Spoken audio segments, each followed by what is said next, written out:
Hello, I'm Adrian Finnegan, and this is Counting the Cost on Al Jazeera, your weekly look at the world of business and economics. This week, the world could be awash with oil next year.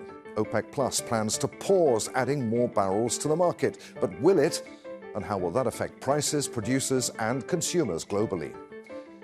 The Yuan's global role is growing faster than at any time in years. But with China's tight control over the currency, how far can it rise? And could it ever challenge the dollar's dominance? And South Africa's finances seem to be turning a corner. The nation's credit rating has been upgraded for the first time in 20 years. But will that be enough to bring down borrowing costs? The world could be producing more oil than it needs next year. The International Energy Agency now says that the surplus is likely to be larger than previously expected, with more than 4 million excess barrels per day. An oversupply usually pushes the price of oil lower. For consumers like you and I, that means cheaper transport, shipping, and flight costs. But for governments that rely heavily on energy revenue, it could strain their budgets. Until now, the Saudi-led OPEC Plus alliance appeared to shrug off worries over a glut. It had been unwinding output cuts, putting more barrels on the market to regain share. But with its own new forecasts suggesting that demand will only match supply, the group is now hitting the pause button on extra output for the first 3 months of 2026. Katia Lopez-Horayan reports. It seems oil producers are pumping more while consumers are using less. The International Energy Agency predicts a surplus in the global market next year. The OPEC Plus alliance, however, says supply will match demand. So it's pushing the pause button, stopping production hikes planned for the first quarter of 2026.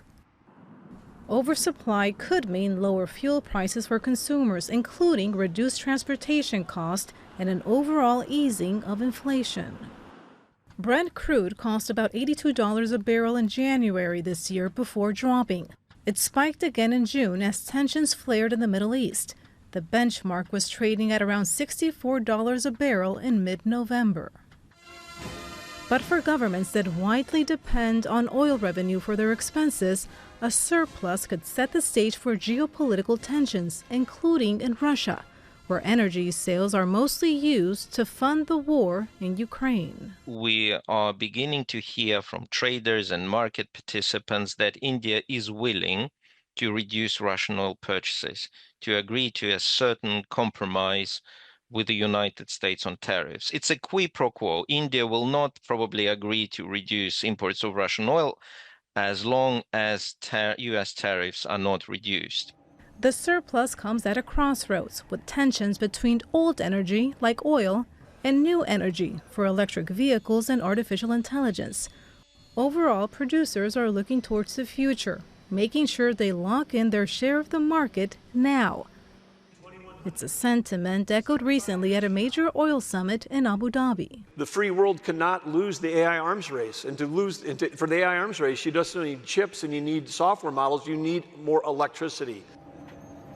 But demand for oil and gas is still high and could grow until 2050.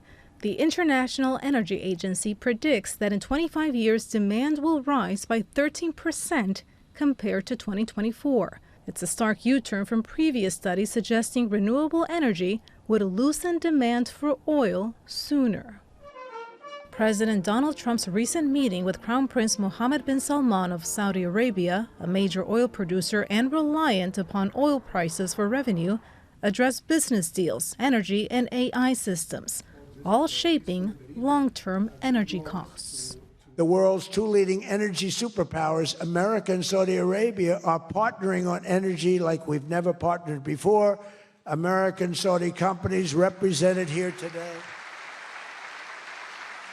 are joining on liquefied natural gas, infrastructure, constructions, and making both of our energy sections, our sectors are becoming so strong. When the oil market fluctuates, the world economy pays attention. The market is by nature volatile, shaped not only by global demand, but by how many barrels actually reach the market. Katia Lopez-Horayan, Al Jazeera, for Counting the Cost. Cornelia Meyer is the CEO of Meyer Resources and a macroeconomist. She joins us now from Bern in Switzerland. Good to see you again, Cornelia. It's a bit like watching three different weather forecasts on different channels, and all three weathermen are telling you something different. Why this gap between the forecasts of the International Energy Agency, OPEC, plus the US energy information? It's kind of confusing. Why can't they agree? They're looking at the world a little bit differently. Let us not forget the IEA in 2021 came out with its net zero prediction or edict. And they also came out and said no more investment in oil and gas needed. And they came out a few months ago saying, oops, if we don't have 540 billion a year between 2030 and 2050 investment in oil infrastructure, upstream, midstream, downstream, we can't keep current production levels going. So the IEA is swiveling away from its net zero edict to a more realistic stance. OPEC is actually very good in terms of analyzing the numbers, and the EIA is actually it's about 200,000 barrels away from the OPEC forecast. OPEC says, next year it will be this year it's 1.3 million barrels a day growth. Next year it's a little bit above 1.3 million barrels a day. The EIA is about 200,000 lower. So at least they're agreeing on one thing, that there is an oversupply. Where is that oversupply coming from, and why isn't demand keeping up? They're not agreeing on the oversupply. The IEA says there is an oversupply. OPEC says next year the markets will be in balance. They used to say there's a deficit, but they came up and they say it's in balance. And it's interesting is how do you count the barrels? There's so many black holes that we see here. On the demand side, China has been buying quite a bit of oil to put in its strategic reserves, stopped in October, and oil is in backwardation. It's usually not a time when you buy for reserves. You have the sanctions on Russia, and what usually happens with the sanctions on Russia, everybody gets very worried that the oil will not find the market, and the oil will then, in the end, two months down the road, find the market. And you also have an extraordinary amount of barrels at sea, stored at sea. My question there is, how many of these barrels are double counted, right? You count the ship in leaving a port in Russia, and then it goes into a port in Iraq and leaves that port again. Well, is that now Russian crude? Is it Iraqi crude? Very hard to see how much that really is. So there's a lot. I mean, with quoting Donald Rumsfeld, there are a lot of known unknowns there. Before we talk about the impact on oil-producing nations, let's talk about what all of this means for me and you and anyone watching. Goldman Sachs says that it expects crude to average around $56 a barrel next year. Does that mean that prices at the gas pumps will go down too? Not necessarily, and I sort of disagree a little bit with Goldman's, because we are in that sweet spot between 60 and 70 barrels, and I think we will sort of stay there. But where there's this thing called refining margin. What you load at the pump in your car has gone through a refinery. So you have the crude price, but then you have the product prices, and products are more regional also than crude. Crude is the global commodity. Okay, OPEC countries need prices at what, around $80 a barrel in order to balance the budget, to fund projects. You look at the investment that Saudi Arabia has promised to make in the US this week. What does this mean for them if the price of oil stays at somewhere around $60 a barrel next year? First of all, it amuses me when people, including the IMF, come up and say, oh, well, countries need that price in order to balance the budget, because there's quite a few things in the budget that we know. There are known unknowns and unknown unknowns, to go back to Rumsfeld, in the budget. So I'm always very careful. What we have seen in Saudi Arabia is that last year and this year, for the first time, the non-oil sector contributed more than 50%, more than the oil to GDP. So the economies are also weaving away their way away from oil and gas. And that $1 trillion investment, you're right, some of that I'm sure will come from the PIF companies, which is the Saudi Sovereign Wealth Fund, but some of that will also come from private companies. So it's hard, it's not one for one. Yes, there are huge demands, and especially in Saudi, in order to implement Vision 2030, there are huge demands on the purse strings of the budget, and the higher oil price obviously helps more. But the whole point about Vision 2030 is to diversify away from the single dependency on oil. It's always good to talk to you, Cornelia. Many thanks indeed for being with us. Thank you very much. China may have the world's second largest economy, worth more than $20 trillion, but its currency still trails far behind the dollar. Last year, the yuan was only the fifth most traded currency globally. But Beijing is pushing hard to internationalize the yuan, and in recent years, its use has increased. Foreign investors are buying more Chinese assets, and many governments in the global south are looking for alternatives to the greenback. Now, that push has grown even bolder as concerns about the dollar have increased, driven by volatile US economic policies and Washington's financial sanctions. For China, a widely accepted yuan isn't just about status, it's about protection. A stronger global role for the yuan could shield Chinese exporters from swings in the dollar's value and soften the impact of US penalties. Now, China settles nearly a third of its $6.2 trillion trade in its own currency at the moment instead of dollars, up from 20% in 2022. The yuan makes up 8.5% of global currency transactions, and that's up from 7% in 2022. But the yuan still trails the dollar by a wide margin. China's currency assets make up just over 2% of global central bank reserves, compared with 58% held in dollars. Now, a major constraint is Beijing's tight control over the yuan. Unlike Western currencies, it can't be freely exchanged for other currencies without government oversight. And capital controls limit how easily money can flow in and out of China. Now, to boost global use of the currency, China has signed currency swap deals with more than 40 countries, and it's encouraging more bilateral trade in local currencies and expanding lending in yuan to developing countries. Beijing has built the China Cross-Border Interbank Payment System, or CIPS, which offers an alternative to SWIFT for international transactions. Its central bank is also piloting the digital yuan. Now, Chinese officials say they don't want to replace the dollar or the greenback with a redback, but many economists say that Beijing's trade clout could help the yuan chip away at the dollar's dominance. To discuss this further, we have with us Sean Ryan, the director and founder of the China Market Research Group. He joins us from Hong Kong. Good to have you with us, Sean. So just how quickly is the yuan's internationalization advancing at the moment?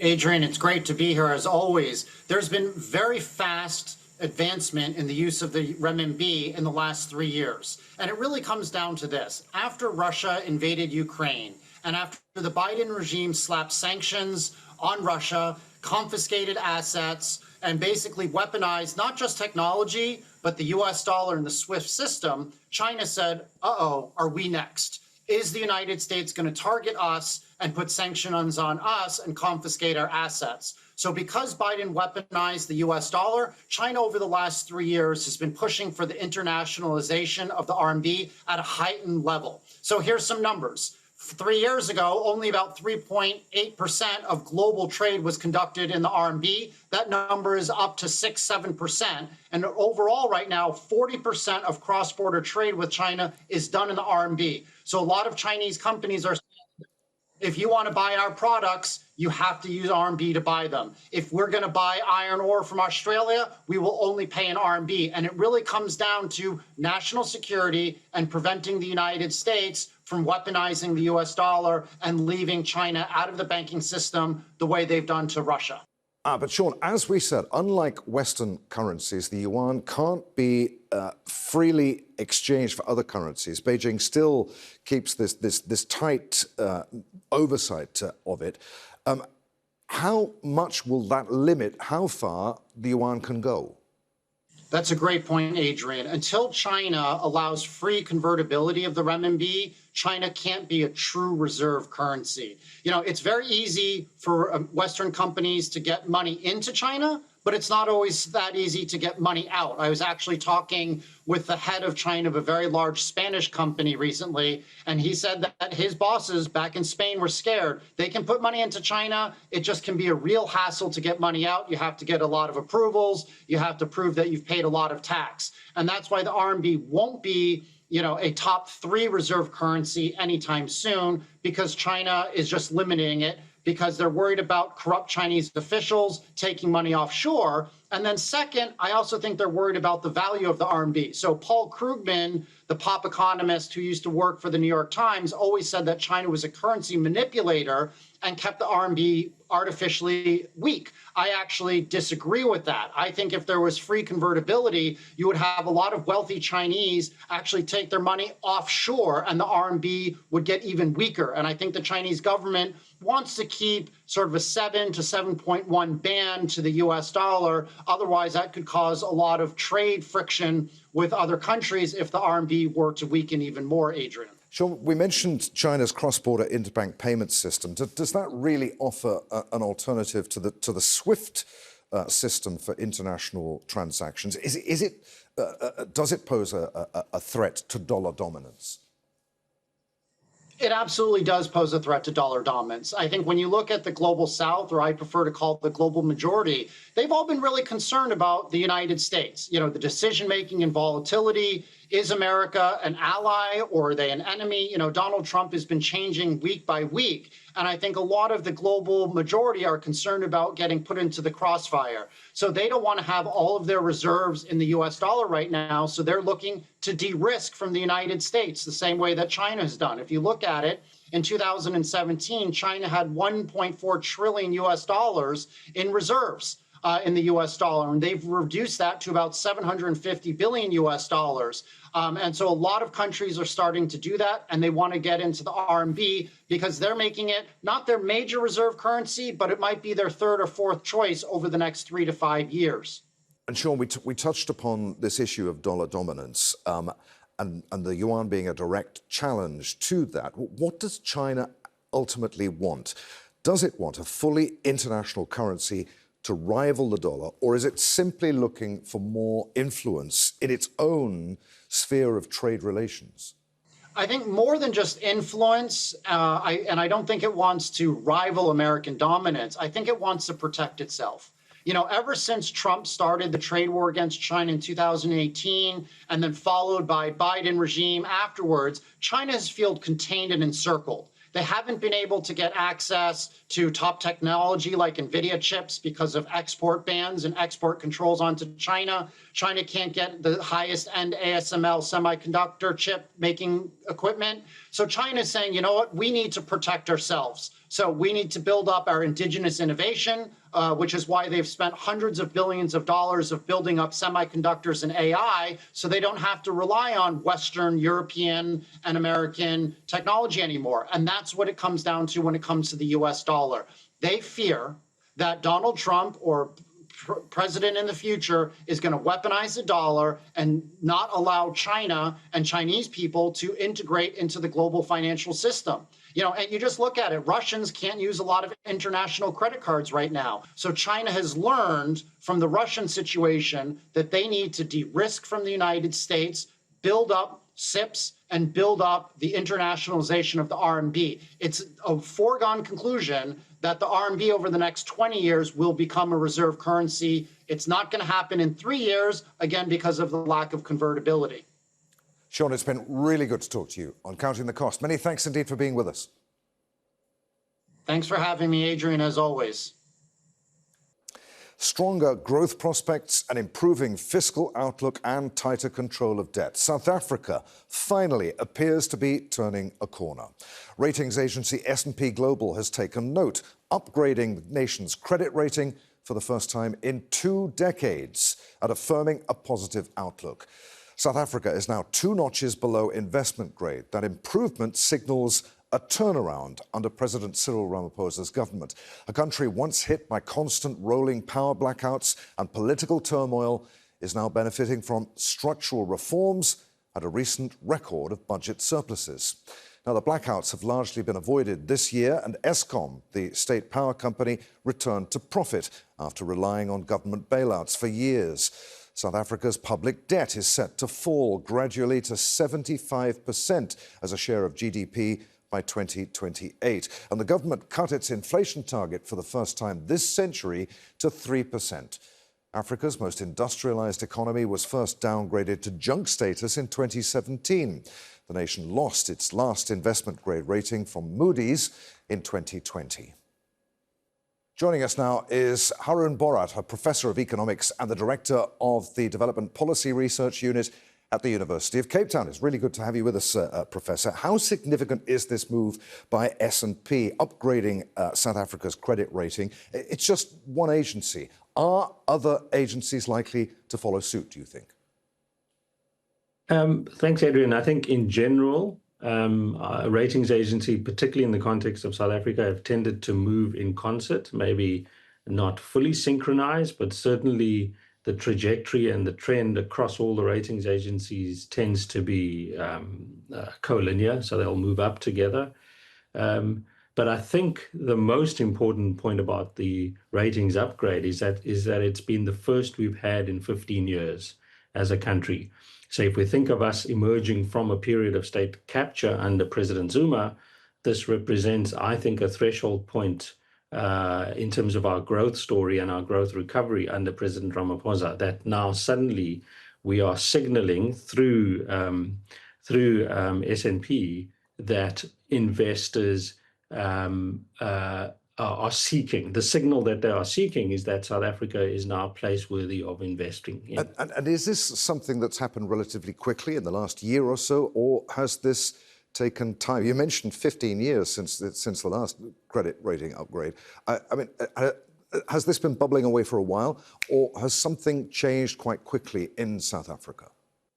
So I think, Adrian, it's been a few years of steady recovery on the macro management side. So what you've seen is our Ministry of Finance, or the National Treasury, as we call it, recalibrating its medium-term expenditure framework, looking at our debt to GDP ratios, delivering a solid plan to moderate our debt to GDP levels, looking at the budget deficit, bringing that under control, and then managing the public sector wage bill. Within a society, you must remember, where the dependence on the social assistance scheme and social services generally as part of the fiscal framework is massive. And so it's been a long journey, but I think it's one that the ratings agencies have finally sort of reflected on and signaled a belief in our fiscal recovery. Finally, Professor, and I need a brief answer, if you can, please, because we're almost out of time here. Critics say that these ratings agencies systematically judge African nations more harshly than their peers in other parts of the world, which translates usually to higher borrowing costs. Is this lowering of the cost of debt servicing going to trickle down into the pockets of ordinary South Africans? Are they going to feel anything different? I think almost certainly, Adrian. I think you're going to see, with the lower inflation band, with the re-rating, the lower sovereign spreads, effectively you're going to see, and we have a rates decision coming soon, I think a lower interest rate environment. A lower interest rate environment makes it much easier for consumers to operate in, of course, for businesses as well. So for me, I think the translation can be fairly rapid, perhaps in the next quarter, that may then feed into a more positive outlook for growth over the next financial year. Professor, it's been really good to talk to you on Counting the Cost. Many thanks indeed for being with us. Great. Thank you very much, Adrian. The government of the Philippines has extended a ban on imports until the end of the year, and possibly through until April, in a bid to raise prices of local crops. But farmers say that it's not been nearly enough to recoup their losses. And now the measure is impacting global markets. Prices are plunging in Vietnam, where the Philippines, the world's largest rice buyer, gets the bulk of its stock. Barnaby Lowe has more from the rice-growing province of Pampanga. Filipinos eat rice breakfast, lunch, and dinner. As you can see, rice is sold here in this market in store after store after store. The demand for the staple is so high that the Philippines has become the world's largest buyer of imported rice. I'm Barnaby Lowe in the rice-producing province of Pampanga. Here and everywhere in the country, consumers are enjoying some of the lowest prices in more than a year. That's because there's more supply of rice than needed from India, the world's biggest exporter. Because rice is cheaper now, I'm able to buy more and share with my siblings who are struggling. But cheap rice also means millions of domestic rice growers have had to sell low. How low? Filipino farmers have had to sell for as low as 10 US cents a kilo. 2 years ago, they were selling for 30 cents. And this isn't only because of falling global prices, but also because the government cut tariffs for imported rice. The Federation of Free Farmers estimates a drop of nearly $800 million in farmers' incomes. Katulad yung anak ko, hindi sila nakabayad sa ngayon dahil our debts are mounting, and aside from falling prices, there's the weather. Lately, my daughter has only been making a third of what she usually earns from her harvests, so some of her children have had to stop going to school. Now, to protect local farmers, the Philippine government has banned those imports, first from September to October, but now extended until at least the end of the year and possibly from February to April next year. The measure has helped stabilize farm gate prices, though these farmers here say it's not nearly enough to recoup their losses, but it's also driven down prices in the global market further. To understand why that is, I spoke with Alisher Mirzabayev, an economist at the International Rice Research Institute. Since there is so much oversupply in the international markets, India wants to sell, Thailand wants to sell, Vietnam wants to sell, Cambodia wants to sell. So they are cutting prices. They are aggressively offering lower prices so that they could gain market share.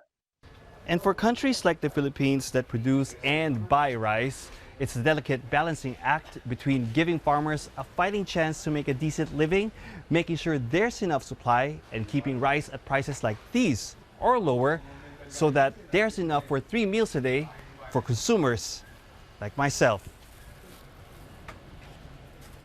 And that's our show for this week. If you'd like to comment on anything you've seen, I'm at A. Finnegan on X. Please use the hashtag AJCTC, or you can drop us a line. Countingthecost@aljazeera.net is our email address. As always, there's plenty more for you online at aljazeera.com/CTC. That takes you straight to our page, and there you'll find individual reports, links, and entire editions for you to catch up on. But that's it for this edition of Counting the Cost. I'm Adrian Finnegan from the team here in Doha. Thanks for being with us. The news on Al Jazeera is next.